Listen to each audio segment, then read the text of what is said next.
नमस्कार दोस्तों, आज सुनेंगे पौष मास रविवार भगवान सूर्य देव और भगवान शिव की कथा।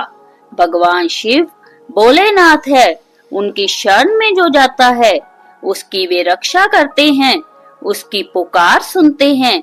वे आसानी से भक्तों की पुकार सुन प्रसन्न हो जाते हैं और उनकी मनोकामनाएं पूर्ण करते हैं। ऐसे ही एक असुर माली और सुमाली अपनी पुकार लेकर महादेव की शरण में पहुंच गए। फिर ऐसा हुआ कि किसी ने कभी परिकल्पना भी नहीं की थी, भगवान शिव के क्रोध का शिकार सूर्य देव को होना पड़ा। भगवान शिव ने अपने शस्त्र त्रिशूल से सूर्य देव पर प्रहार कर दिया था, जिससे पूरी सृष्टि अंधकार में हो गई थी। क्या थी वो घटना, आइए जानते हैं उसके बारे में। पौराणिक कथा के अनुसार असुर माली और सुमाली को गंभीर शारीरिक पीड़ा थी। सूर्य देव की अवहेलना के कारण वे इससे मुक्ति नहीं पा रहे थे। उन दोनों ने भगवान शिव की शरण में जाने का निश्चय किया। उन दोनों ने भगवान शिव के समक्ष अपनी पीड़ा व्यक्त की और ना ठीक होने का कारण सूर्य देव की अवहेलना को बताया। असुर माली और सुमाली की व्यथा सुनकर भगवान शिव व्याकुल हो उठे। इसके परिणाम स्वरूप उनको क्रोध आ गया। उन्होंने तत्काल त्रिशूल से सूर्य देव पर प्रहार कर दिया। भगवान शिव के वार को कौन सहन कर सकता था।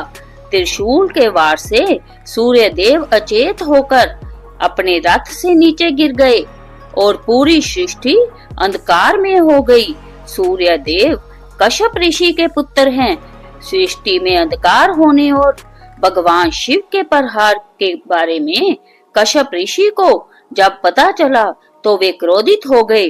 उन्होंने भगवान शिव को पुत्र की दशा पर दुखी होने का श्राप दिया। कहा जाता है कि इस श्राप की वजह से ही भगवान शिव ने गणेश जी का सिर काटा था।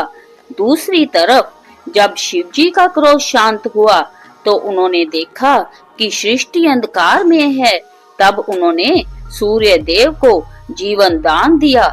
सूर्य देव की चेतना वापस आई तो उनको पिता के श्राप की जानकारी हुई।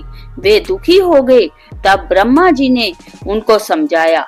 भगवान शिव, ब्रह्मा जी, भगवान विष्णु, उनके पिता कश्यप ऋषि ने आशीर्वाद दिया। फिर सूर्य देव अपने रथ पर सवार होकर सृष्टि को प्रकाशमय करने लगे। ब्रह्मा जी ने असुर माली और सुमाली को कष्ट से मुक्ति के लिए सूर्य उपासना का महत्व समझाया। दोनों ने विधि विधान से सूर्य देव की पूजा आराधना की और उनकी पूजा से प्रसन्न होकर सूर्य देव ने उनकी समस्त शारीरिक परेशानियों का अंत कर दिया। बोलिए सूर्य देव भगवान की जय। बोलिए शिव शंकर भगवान की जय।